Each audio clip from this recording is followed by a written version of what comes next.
on this week's episode of XOXO Godly Girls. Completely covered in black eyes, and so like in that moment I was like, you have to call it out and say like, you are not welcome here. Like, this possession over you is not welcome here. Spirituality and energy and manifestation, the universe. Oh, this is from the universe because it's actually from God, and enemy's like, if I can tie it to something else so that he doesn't get the glory, I'm gonna do it. It's accurate because it's real, but that doesn't mean it should be followed. Why would you want to be told what the stars tell you who you are when you can know who God says that you are? Hey, Godly Girls And guys, this podcast is for God, from us, and to you. you're listening to XOXO Godly Girls. We're just two best friends who like to talk and love Jesus. Tune in every Friday for new episodes wherever you stream podcasts. We're excited to grow with you in this faith journey. Are you ready? Welcome back to the podcast. My name's Abby, My name is Tori. and we are two best friends yapping. And today we're going to talk about spiritual warfare. So, spiritual warfare is very real. What is spiritual warfare? It's like the battle between the good and the evil of the spiritual realm. Yeah. So we're going to tap into kind of what that means in our lives and what Jesus has to say about that, and what that could look like. Yeah. I looked up like what is spiritual warfare, because it's something that you hear about a lot, like, oh, that person must be going through spiritual warfare, like all these bad things are happening. But I was like, what even is that? And this was kind of a definition like summarized from a couple different things I heard. It's the ongoing conflict between God and the spiritual forces of darkness, a struggle for the hearts and the minds of humanity. So like the thing that they're trying to win is us. yeah. How we function is our mind and heart. So Yeah. if they have that, then they have everything. And Jesus wants all of us because he wants the best for us, but Satan wants all of us because he just wants to beat God. He doesn't care about you. Like when you think about that, they're both wanting the same thing, and it's us, but one of them is just out of the pettiness and the like desire to win. And the other one just loves Is out you. of love. Yeah. That's wild, yeah. Never Yeah. thought of it like that. All right, so I'm in Matthew chapter 12, starting in verse 43. I cannot talk today. Sorry, everybody listening. I just a girl. Just a girl. I'm just a girl In a world.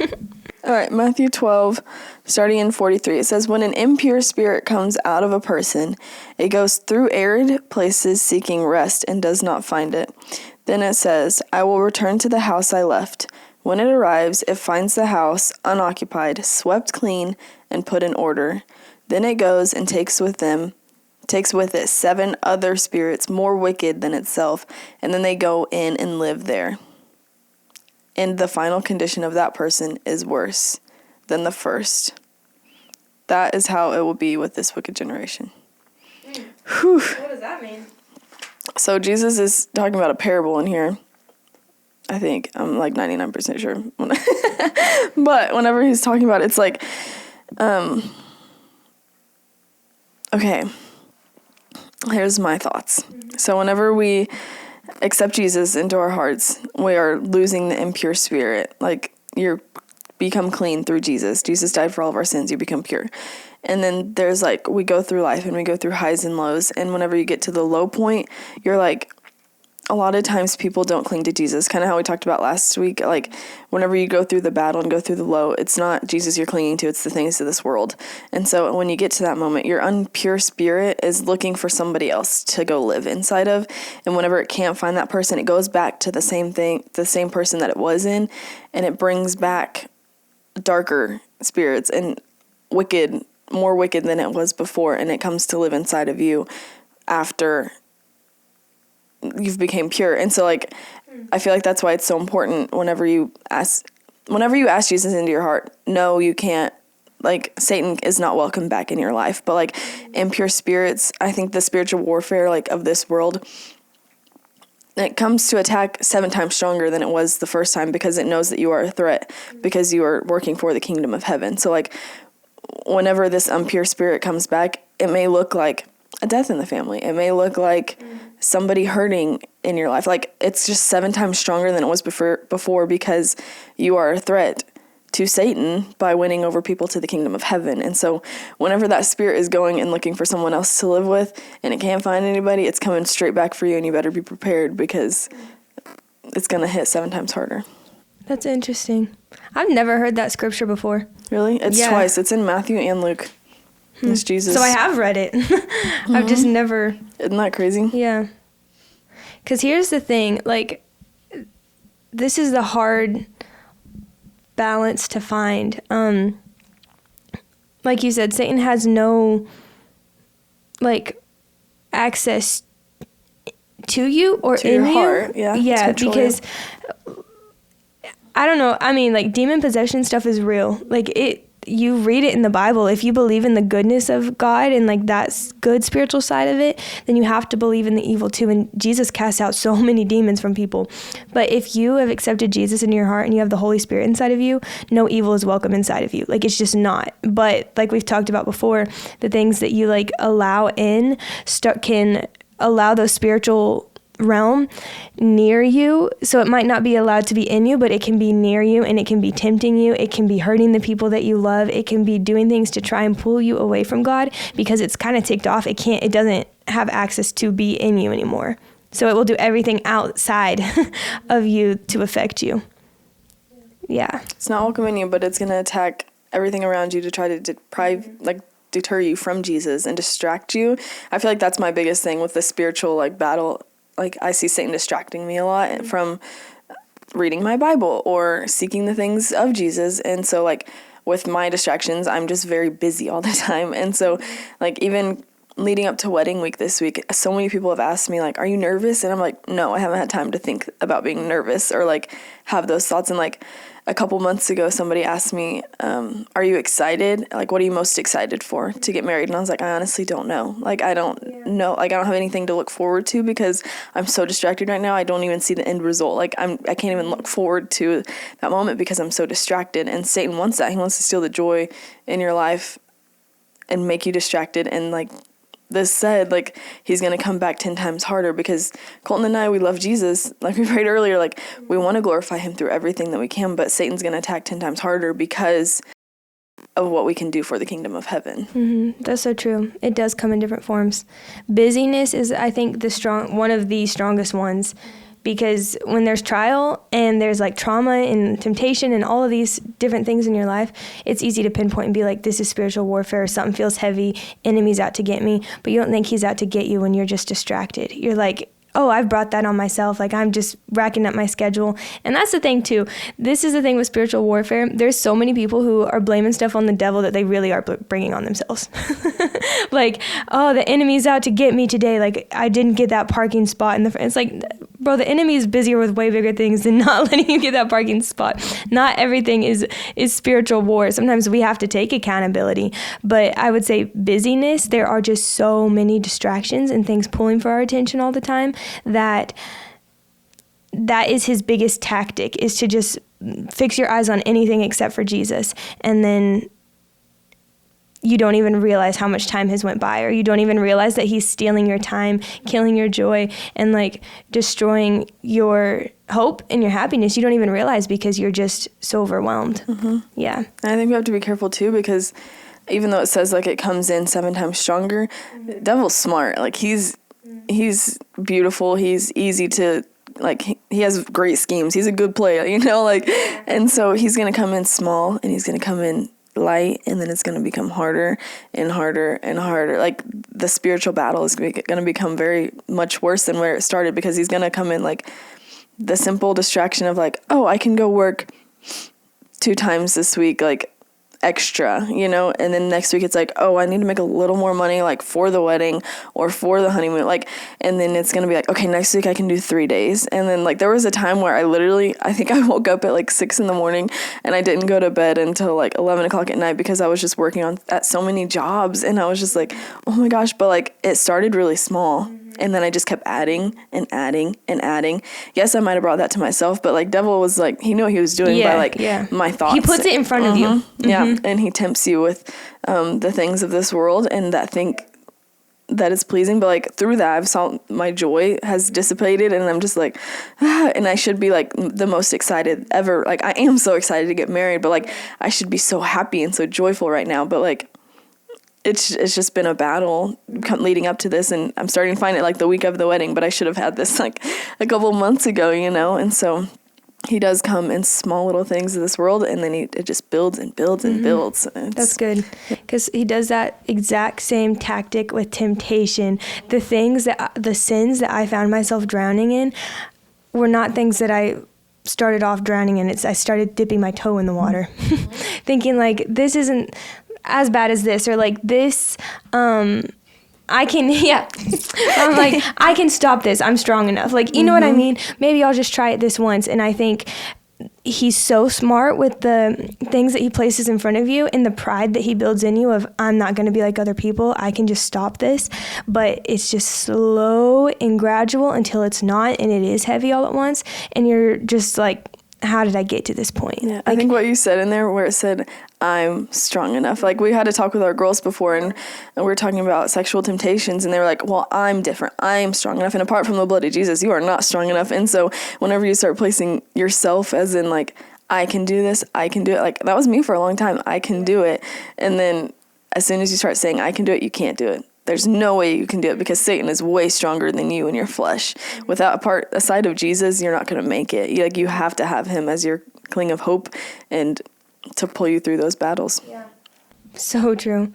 And sometimes he is slow, gradual, like we just mentioned, but sometimes it is everything all at once. Like, and I think we've seen that a lot in our community lately, just with like loss and tragedy and heartache and goodness. Like there comes a point where you're just like, I don't know that we can handle anymore. Like working at a church, you see behind the curtain, and we sat at staff meeting this week, and we're just like, we had a plan to just go through the agenda because we had an event coming up. And so we were like, this staff meeting is just going to be agenda item, like this specific thing. That's all we're going over. We get in the room, and it's like so much happened over the weekend that we didn't plan for before that time. And then we're like, okay, we need like 30 minutes of literally just praying over these people and these different things, because we now have a long list of like the enemy attacking all these different people. And I mean, I think of that in my own life, like when there's a season where it was like one thing after the other, and I'm just like, God, where are you? But the thing is, God was so with me that the enemy was like threatened. I truly believe that like the enemy could see God was trying to do something in my life, and then he started to like deteriorate all of these different things, thinking that if I can just pull this away, like he did with Job, then she's not going to worship God. But I worshiped him harder because I needed him more. And you said earlier, like when you're facing a hard time, you like run away from God, you run away from him or you run towards him. Like you have two options, and that's up to you. And ultimately what you're doing in that moment where you decide is Satan winning or is God winning? Like take yourself out of that equation for a second, which is so hard to do when you're the one who's going through the things. But there is a battle that is being fought for your soul, and Satan is trying to win it. You're giving him the power to, if you fall into the things that distract you to heal you, rather than running towards God, who actually loves you. Yeah. And that's way easier said than done. Like I've been sitting with people this year, and I'm, like with the student director position at the church, it's like I kind of knew what I was stepping into, but we've lost 2 students this year that have died. And then I sat with a student this weekend that lost a sibling, and like just watching them grieve and knowing I can't yeah. Mm-hmm. But in that moment too, it's like, we've talked about this, like Satan feels like where 2 or more gathered, Jesus is there. And so like as soon as like these tragedies happen, Satan doesn't want the people of like God to come and comfort and come and be in peace. But like you showing up is a representation of Jesus, and Satan in that moment is like, dang it, like I still lost, And so whenever you show up, you're showing the love of Jesus. You're bringing that battle back to him. And yes, it's going to be hard, and you have to feel those feelings, and you have to go through it. It's not going to be easy, but Satan is still shuddering at the sight of like Jesus' people coming to unite against the power of evil in those moments. Yeah. Gosh, it's so weird. The fact that there's a literal spiritual. Okay, so this is what did you ever watch Stranger Things? I stopped watching it. It started to feel kind of demonic, like truly towards the end. I was like, I can't do this. That's like the one scary thing that I watched the whole thing, because it was like addicting when you started. I watched it in like high school, I think, but like it was so addicting to watch. But then it became a moment that I was like, yeah, it got scary. But like that's in my mind kind of the spiritual world where this whole world existed at the same time, but these people didn't see it until this portal was opened. Like and I almost feel like that portal being opened is like accepting Jesus and becoming a Christian, and then you become so aware that like, well, there are things going on outside of the physical that I can see that are actually affecting me, but where there was this whole world where these like evil things were, and this war was being fought for like these certain people, and they didn't even know it. Like, except for the people who were aware of the situation, were just going about their life. And I think that's the scariest thing, because, like, we're aware of it, and I still forget, like, that there's a spiritual world that could be attacking my life right now. I still forget. But all the people who are just going about their life and living, they have no clue. Like, and so, of course, it's easier to run to the things that give the enemy the win, because you don't know there's another option. Like, you don't know that Jesus already won the battle. He's already won the war. Like, in the end, he wins. But there are so many little battles that you could just be like, yeah, he wins in the end, so, like, I'll give the enemy a win. Don't give the enemy a win. No. Like, don't think ultimately Jesus has this, because every single situation is an opportunity to bring it to him. I found some fire verses this week. I was like, wow, Jesus, it's like you prepared for this or something. Okay. Luke chapter 10, starting in verse 17, it says, "The 72 returned with joy and said, 'Lord, even the demons submit to us in your name.' He replied, 'I saw Satan fall like lightning from heaven. I have given you authority to trample on snakes and scorpions. So therefore, if anyone loves snakes and scorpions, they're straight from the devil.'" That's not in the Bible, but that's what I believe. "And to overcome all the power of the enemy, nothing will harm you. However, do not rejoice that the Spirit submits to you, but rejoice that your names are written in heaven."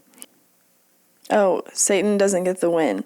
Like, even though Jesus has already won the battle, like, Satan still doesn't get the win. Like, don't even give him a foothold into thinking, like, oh, I had a little bit of a chance, because then he's just going to keep prying and prying and prying. Like, at that moment, you have to be like, okay, Jesus, like, my name's written in heaven. I still am going to find the joy in this. Like, I'm not going to say, oh, Satan got the win that time, because that does give you a chance to lack in joy, lack in peace, lack in what Jesus wants for you. And so, yeah.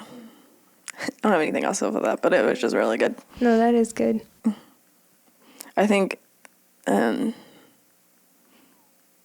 he's given us the authority to speak Satan away. Like, we have the authority to say that and to speak that into existence, that Satan, you're not welcome here. You're not welcome in my life. And I think there was one time we came up to the podcast room. That was like a couple weeks. No, it was like week after week. It was a long time. And Tori and I would come up here and we'd be fine. And then we'd come up here and it's like instantly we just like felt like don't want to talk to each other. It's just like this weird feeling like, are you mad at me? Am I mad at you? And it's just like this awkward tension between us. And then one day I was like, spiritual warfare. That's as soon as we walk in the door, Jesus or Satan is threatened by us coming into this room, speaking the name of Jesus. And so obviously he's going to try to tear us apart or like make us tense. And then we can't speak what needs to be spoken through the podcast. And so, yeah, Satan's threatened and he's going to tear apart friendships and tear apart things that glorify Jesus. Mm-hmm.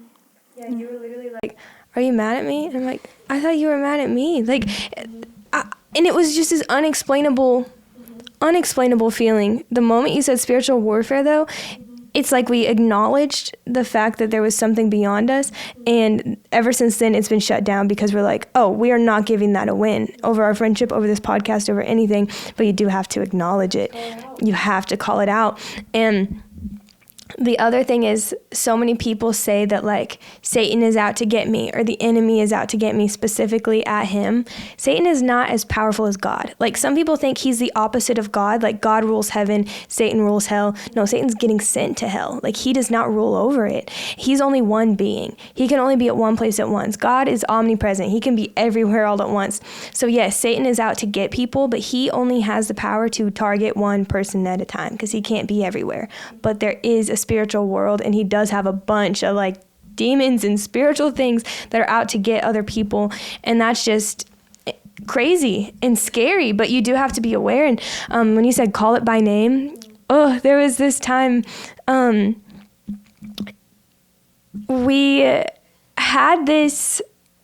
there was this person who me and Abby were praying for, and it got like, her eyes were just black when we were praying, and she was staring at Abby. I don't know if you're supposed to like open your eyes when you're praying for people, like, but you're just supposed to be focused in the prayer. But I looked up just because like it's important to me to see like how other people are reacting whenever we're praying for them, and so I was just like, I want to see the emotion, like I want to see how they're feeling, and so I looked up, homegirl looking at me, black eye, like completely covered in black eyes, and so like in that moment I was like, yeah, like you have to call it out and say like, you are not welcome here, like this possession over you is not welcome here. And oh my gosh, it gives me the shivers. Even thinking about it right now, makes me but we did that. We prayed over her. It was a journey. It wasn't like I've heard of stories where people are like, we prayed and this was gone. It's like, no, we walked alongside her and we loved her and we got to see on the other side, and we're still like loving on her and being there for her.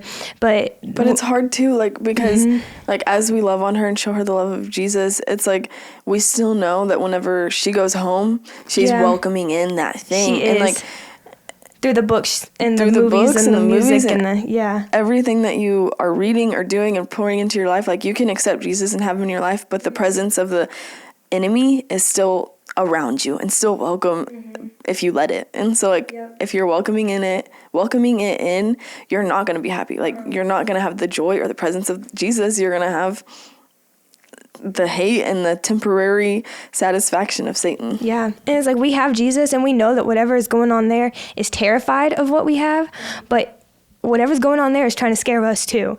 And that we would leave like the church building and be like, should we have a sleepover? Like truly. Yeah. And I would go home and like I lived by myself and I'd sit there and I'd just feel this uneasy heaviness.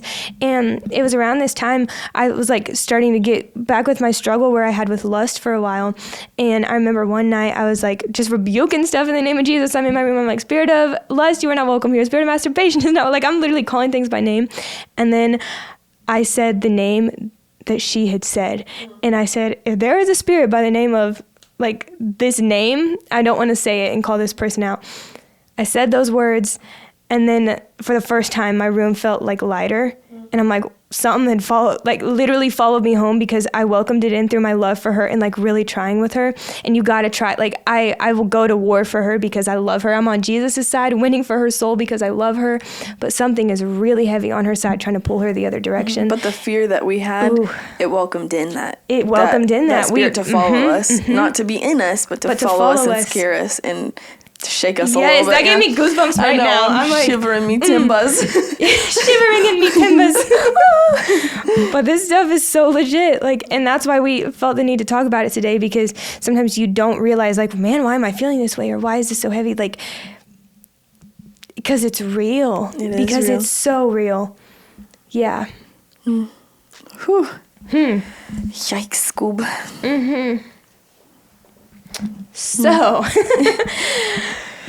you got anything? You got another verse for us?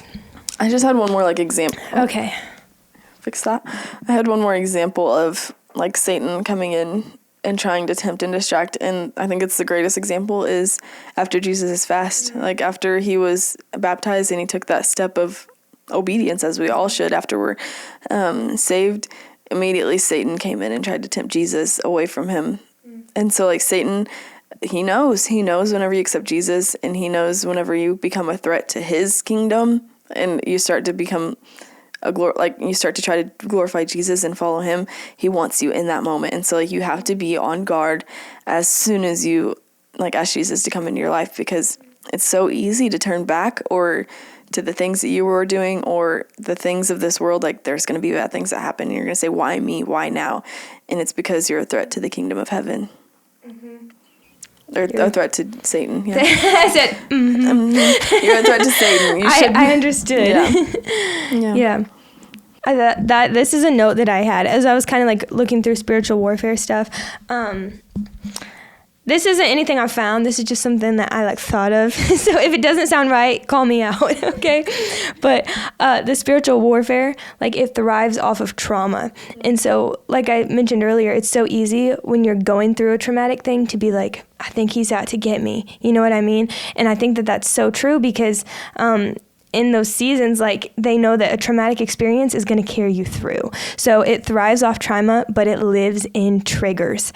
And it's like every time something like that resurfaces, I think the enemy in just that whole realm is like, well, if I target with this one thing, it's going to have the power to affect them for the rest of their life. So it's not just like a one-time rebuking and like getting over and getting through. It's some of that stuff is a lifelong thing. And one of the triggers had like resurfaced in my life, and it's like things that you think maybe I'm over that. And this is, I don't think I've ever cried in front of you as hard as I did last week when we were up here. Yeah, I've never cried in front of you like that. Like I've cried in front of you literally on this podcast multiple times, but usually when I cry, I'm just like, but I mean, I was really crying, and it's because my abandonment issues had just resurfaced so heavy, and it's something that I didn't think I had dealt with anymore. Like I had so confidently been like, I'm cool by myself, like I don't care, blah, blah, blah, blah. But then suddenly it's like the foundation of my comfort started to like feel like it was crumbling beneath my feet, like my two people. And obviously, like last week I had mentioned, we found out Mom had cancer. So then that's like at the forefront of my mind, like, oh my goodness, what if I lose her? That's a mess. And then like the day after Mom's surgery, Abby gets married. And then it's like, I'm so excited for her. But then I'm like, oh my gosh, like, I don't know what that's going to look like. Like, what if I lose her?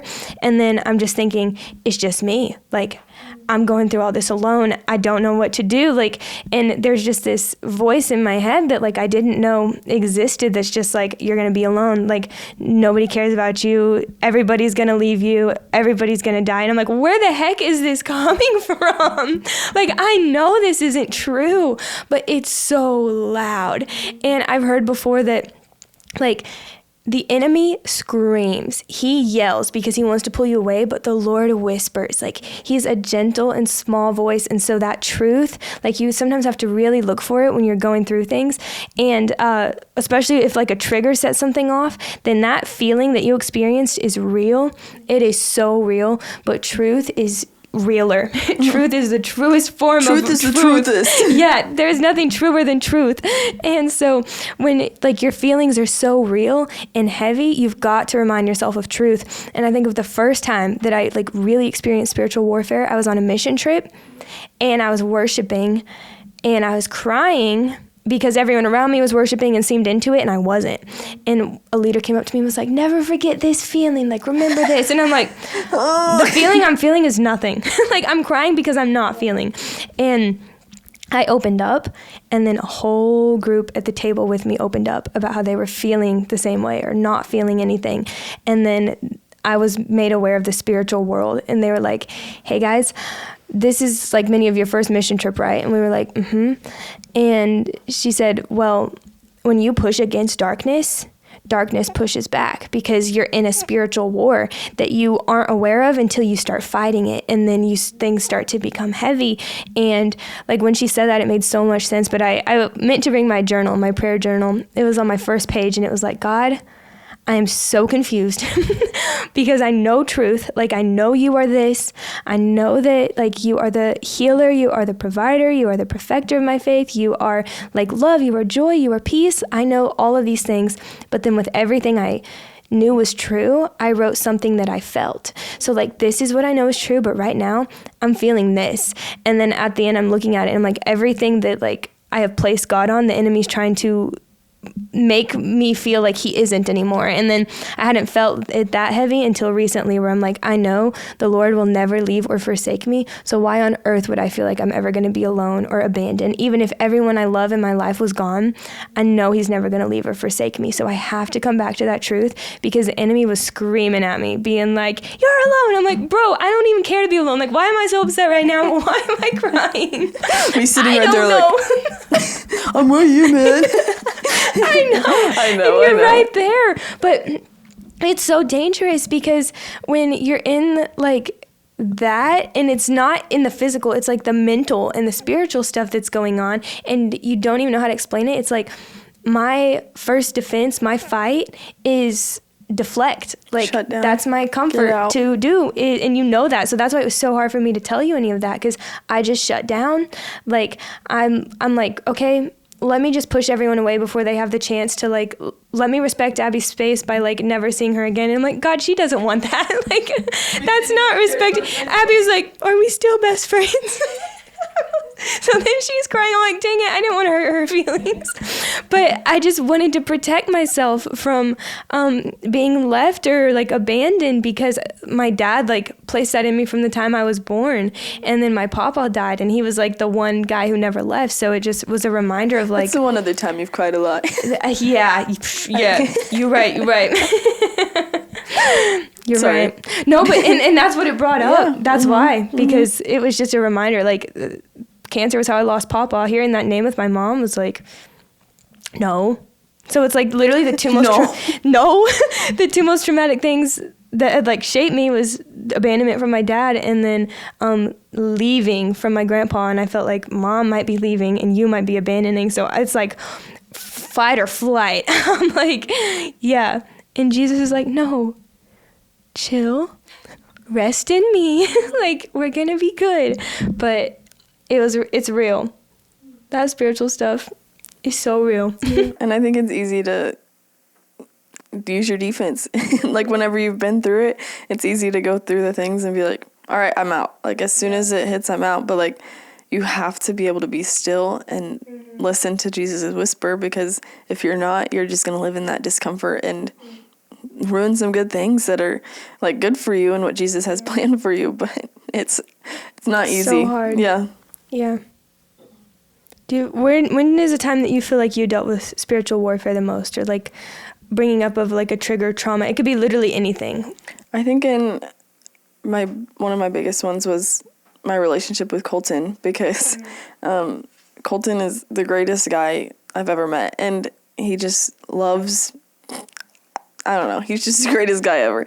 And there was one night that he was hanging out with some friends, and some girls were there, and immediately I was like, I'm done, I'm out, because of past relationship. Hanging out with friends was hanging out with a girl by himself, and we all know where that goes. And so immediately I was like, I'm out, I'm done, shut it all off. And like, I was just like you, I wanted out and I wanted to be done, and I wanted to guard my heart in a way that, and yes, you should guard your heart. There's always room to guard your heart, but like, now I get to marry the greatest man that I've literally ever met. And what a blessing, and what would I missed out on if I didn't listen to Jesus' small whisper and say, talk it out, like, go communicate, and it's going to be okay. Like, no, you don't, like, immediately just let them trample all over you. Like, you guys had to have a hard conversation. We did. Yeah. And, like, he respect that, and never again has that ever happened, you know? But you have to listen to that small whisper of, you got to talk things out. You can't just run and hide, because as soon as you run and hide, Satan gets a win.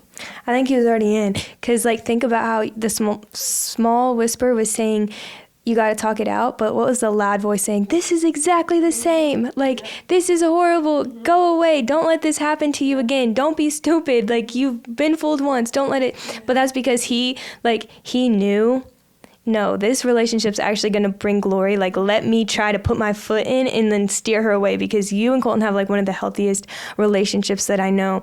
And that one error, because, like, there's people listening who might try to justify this and be like, oh, I need to talk it out. No. This was a one-time thing. This is not Colton. And he didn't even do anything. Like, it wasn't even a bad thing. It was just the fact that the trigger that it had brought back up, made you want to go into defense mode. And that was me too. I'm like, I should probably talk this out with Abby, not. Yeah. But it's so easy to run and hide, because you're like, gosh, I don't want to feel like that ever again, because that was the worst feeling in my life. But as soon as you talk it up with the people that you love and that are trying to glorify Jesus with you, I think that's the most important part too, because if someone's hurting you and, like, you know you should be in that relationship, vet it out. Like, you should not be in that relationship, but obviously communicate about it first and see where that is at, you know? That's good. Yeah, I think that was one of my biggest ones that I was like, ooh.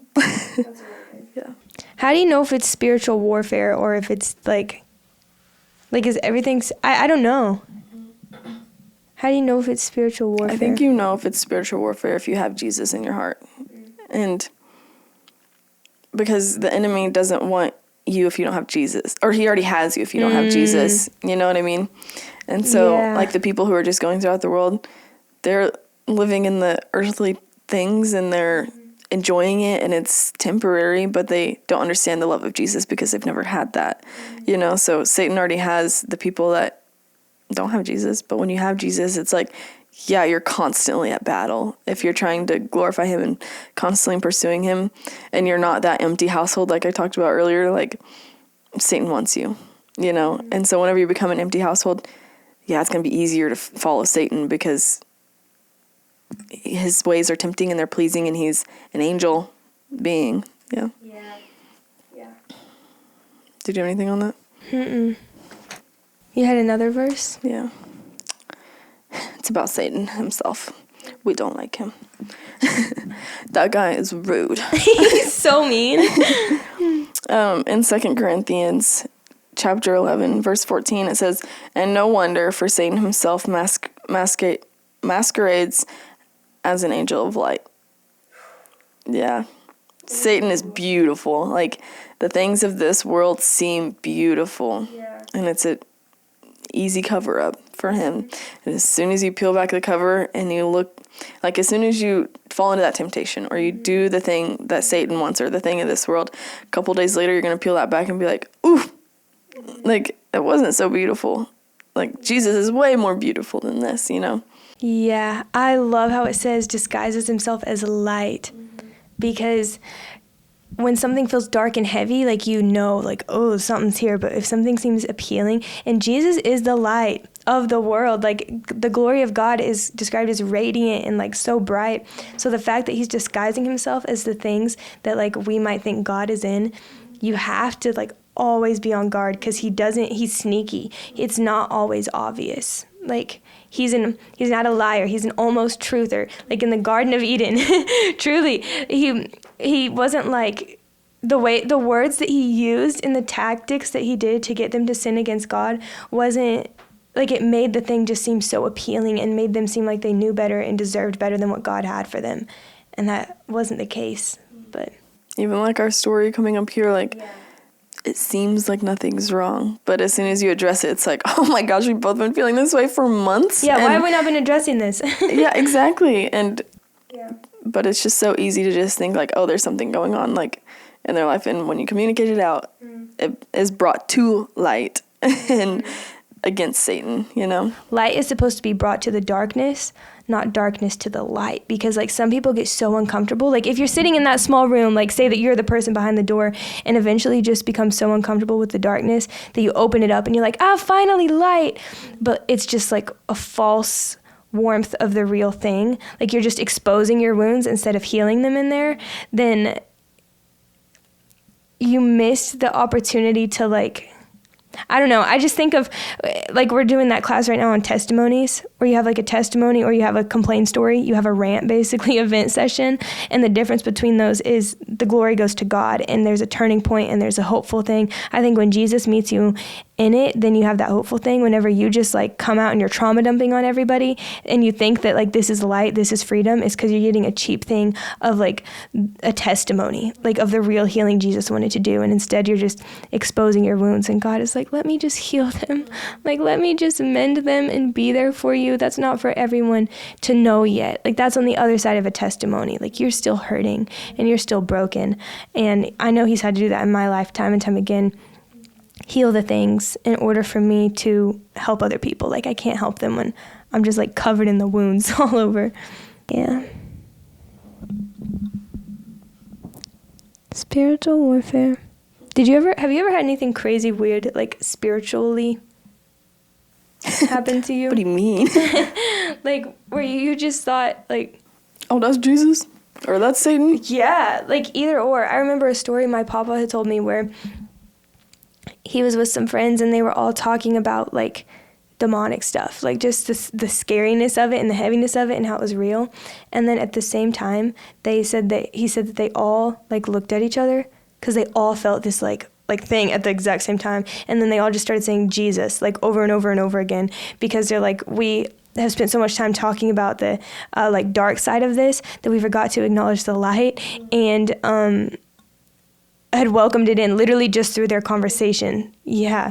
And they all felt it at the same time. And I was like, I think this wasn't like a crazy radical story, but Colton, God, Jesus bless him, him and his buddy, he lives 2 hours away, so I went up there to see them for a weekend.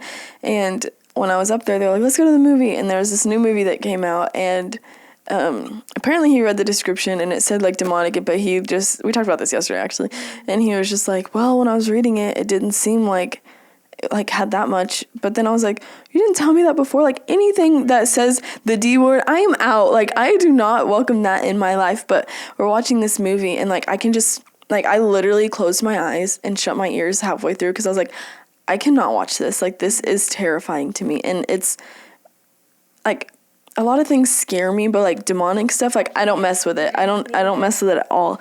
And so as soon as we were watching it and as soon as we left, like I immediately just felt like the shame of like even welcoming that into like my thoughts, you know? And so then like for the next month, and still sometimes like I just like get so scared when I'm outside in the darkness alone because I'm just like, something's gonna get me. And but it's like Satan like, haha, I got you, like I'm playing with you, you know?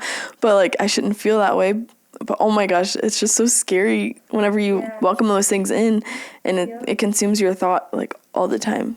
I don't know how people just watch scary movies all the time. Like that's never been an appealing thing to me because when I was little, I had nightmares a lot, like all the time. So I was like, why would I be watching stuff that would make me afraid? Like, I mean, I've watched this is gonna sound bad, but like the real stories, the scary stuff like that. But I'm with you. It's anything demonic, anything in that spiritual realm, I will not mess with. And I don't care if people make fun of me. I went to a haunted house once because my friends wanted to go, and I was like, okay, fine, I'll go. I didn't want to go. And then after that, I was just like, I know that wasn't like a demonic thing or a movie, or I don't know, but I just left feeling like, God, I don't think that was pleasing to you. Like, why did I go to something that is supposed to scare me and supposed to be like, you know how you said like it's not a demonic thing? Yeah. But, like those people are dressing up and disguising, like it kind of is. Satan dresses up in disguises, and so like these people are purposefully trying to scare you and make you flee, and like that's Satan. That's his tactic. Yeah. Like anytime you go to a haunted house, now think of that. Like Satan, that's a representation of Satan, literally. Yeah. Like, we don't see him in the spiritual, but people are dressing up as him in the physical. Mm-hmm. Yeah, no thank Scary, you. I am not into that. I'm so done. And there's those obvious things like that. Here's the thing, okay?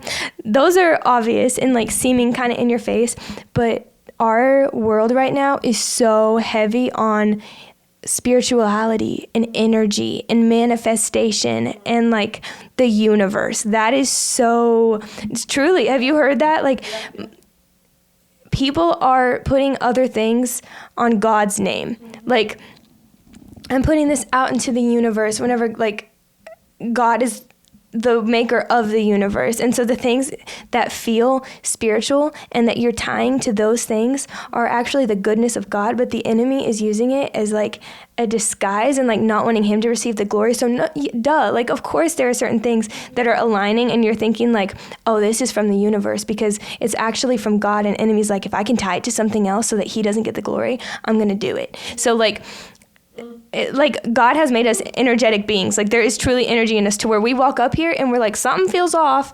It's that spiritual warfare, and we knew it and we called it out. But other people could be like, what's wrong with your energy? What's like, we're just disguising things with other names and other words, but you're acknowledging its existence and not bringing the glory to God. And here's the thing, if you don't bring it to God, it's just going to Satan. Like that's who it's going to. And you're gonna get, like I talked with one of our small group leaders, and he said before he became a Christian, he was getting very into like the energy side of things and like things with the universe. And then he got really into smoking and all of these different things because it like aligned with that side of it. But then after a while, he was like, this just feels empty. Like I feel like I'm missing a part of it. And then when he accepted Jesus, he understood like, no, like all of that is true, but I got the wrong verbiage for it. Like it's in the wrong context and I was worshiping the wrong thing. And that's why I felt empty no matter how into it I would get. Oof. Yeah. Yeah. That's good. Yeah. That's all things. That's horoscopes. That's different. Like I listened to another podcast where this girl was a former witch. Guys, spiritual world is crazy. We're literally, like, there's witches. Like, what? in the real world, in the physical, people like us who are ambassadors of Christ and representing him, there are ambassadors of Satan who are like tapping into that stuff, and they have spell books. Like, there is some weird stuff, and it's real. Like, there is some dark things. I don't even know where I was going with that, but she said, like, the reason that zodiac signs and like things like this are so accurate is because it's being pulled from the spiritual realm, so it's real, but it's being pulled from the like demonic side of it. So anytime you're like reading into that or you're interested in that, it's accurate because it's real, but that doesn't mean it should be followed. Why would you want to be told what the stars tell you who you are when you can know who God says that you are? Like, Brutal. I don't want that. Good. Yeah. Oh, so I'm a nice person, but I struggle with this. It's like, no, you are fearfully and wonderfully made. You were And you chosen, let it define you. Like, even the numbers, I don't even know. The Enneagram. The Enneagram. Yes. In high school, one of our teachers, like, I love her, and she made us do it. And, like, yes, there's good that comes from it. Like, you discover, like, some of your strengths, but whenever you discover your weaknesses, you let them define you. And so, like, for a long time, I'm just a number 4. I let those define me as, like, I'm too bossy. I want to rule everything. And, like, yes, that we need leaders, but, like, I let the negative define, like, I have both of those traits, but the way that I functioned and I did things was in the negative light and not using it for the glory of God. And I let that define me for a very long time. And it's scary. Like, you can believe it, but you have to believe Jesus over it. You know what I mean? That's good. That's so good. Yeah. Yeah, I'd say you believe it because it's true. And like, there is ways to, like, part of the beauty of it is like, then I can understand you better. I can know how to communicate with you better. But at the end of the day, I just love to get to know you and learn what your strengths are, how to communicate with you, who God says you are, rather than looking at a test, because if it has anything to do with demonicness, like, Get me out of there. I'm not into that. Yeah. But everything's disguised as other things, and it's just not, it's not obvious, or it's super obvious, but we just are oblivious. Like, we just don't care either way. So if you're listening to this and you think, I may be going through spiritual warfare, and you have Jesus in your heart, you are. You definitely are. And so call it out. Call it by name and battle it, because it's a battle, and you have to use Jesus. You can't get through it by yourself. You have to have Jesus rooting for you and on your side, and using him as your leader. Very true. I have one verse to read if you want to close us out. Ephesians 6:12. All right. For our struggle is not against flesh and blood, but against the rulers, against the authorities, against the powers of this dark world, and against the spiritual forces of evil in the heavenly realms. I think that goes back to the very first thing we started with, which was distractions. And sometimes the distractions are the people that we love and we like get so mad at and we get so angry at, but we're not supposed to be at war with them. When there's like this actual war that's going on for us and for our souls, like, those are the things that we're supposed to be fighting against, not our flesh and blood. Yeah. Satan wants that. He wants you to be at battle with the people around you and the people that are glorifying Jesus, because as soon as you do that, then that takes one away, you know? Yeah.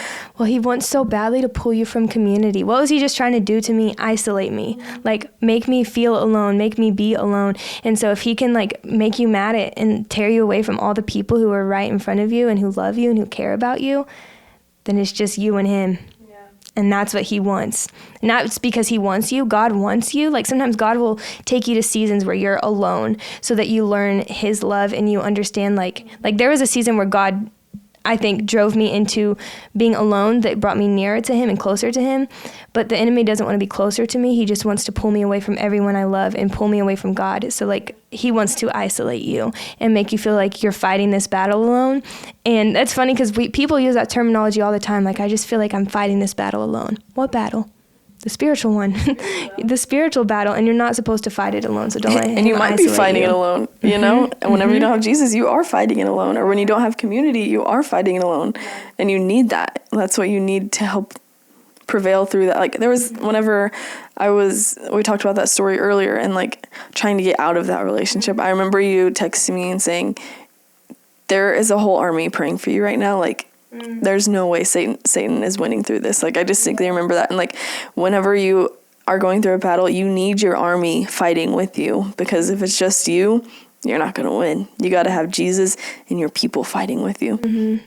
That's so true. Yeah. And next week, we're talking about like how to fight the war. So like this week, we are addressing it heavy. Like this is what's going on. This is what's up. Let's acknowledge it. Let's see it. But how do you fight against it? Because that feels so hopeless when you just heard like there is evil in this world trying to get my soul. Yeah, there is, but you got hope. And we'll go into that next week on how to find it. The next verse, it says, therefore put on the full armor of God. So tune in Spoiler next week to alert. learn all about it. Yeah. Yeah. Ooh. And with that being said, XOXO. Godly girls. Golly girls. Goodbye, Satan. Peace out, Satan. You are not welcome here. No. If you missed last week's episode, here's a little preview. We believe in the miraculous. He can do anything in the world, but then we don't give him permission to do anything. Like, we give him permission to do anything within the things that we request. There will be a time when you go through the pain and you're going to still need to cling to him for his peace and comfort. And there's going to be a time whenever you go through suffering. God, why have you allowed all of this to be taken from me or to be put onto me? But the glory of God is revealed in both.